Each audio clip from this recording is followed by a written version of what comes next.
My name is Jsota, and today I will be presenting how to become an effective leader based on generational differences.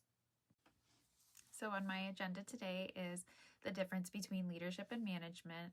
What are the generational differences? What are the different types of leadership? My example for this PowerPoint will be Gen Z, so what is the best form of leadership for Gen Z? And then my final takeaways. All right, so what is a leader?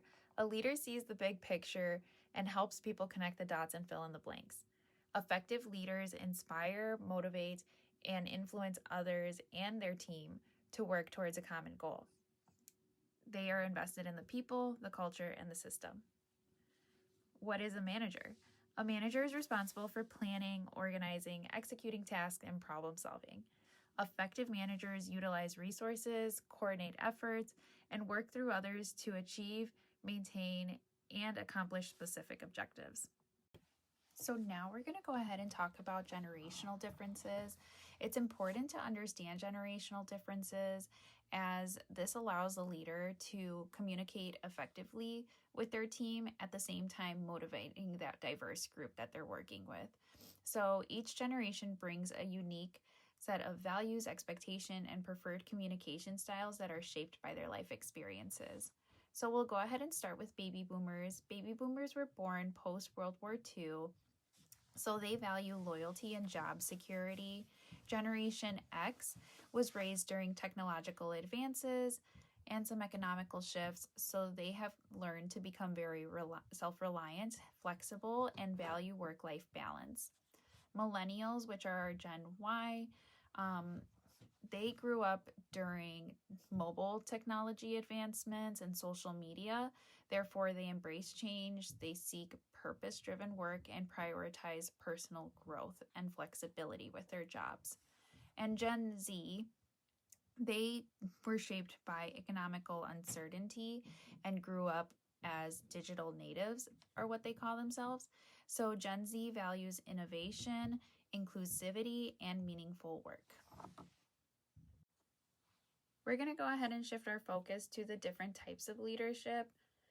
Different types of leadership we will be covering are transformational, democratic, authoritative, servant, transactional, and delegative/laissez-faire.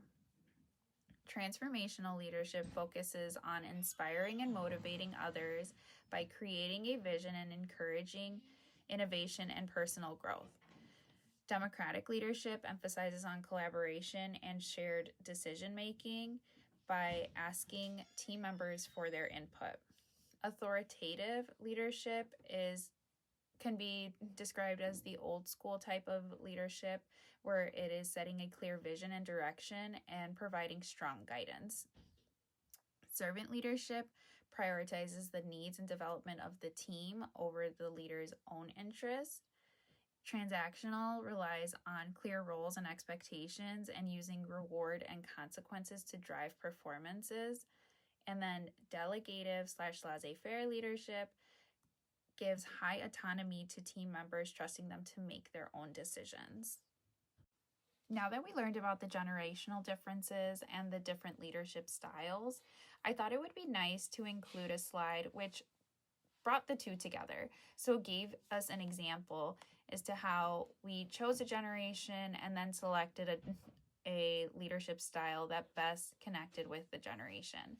So the generation that I chose is Gen Z, just because it is one of the newer generations coming into the workforce, if they're not already in the workforce, and the ones that we will most likely be working with the most. So the leadership method that I felt aligned best with their values was the transformational leadership, as this focuses on inspiring and motivating others while encouraging growth and fostering innovation. This aligns with the values that Gen Z carries, as they prefer guidance and mentorship. They would like people to inspire them. They like to feel understood and valued, and they prefer companies that positively impact society and would like to influence the direction of the company through their collaborative efforts. So for my final takeaways is that management is a form of leadership. Management is about organizing and executing but a great leader goes beyond this and inspires and empowers others. Understanding the value of your team means understanding the generation and the uniqueness each of their perspectives bring to the table and how to motivate and communicate with them appropriately.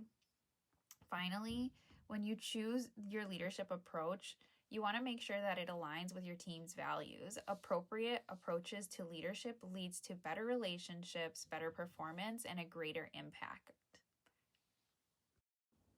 Thank you so much for your time. Here are my references.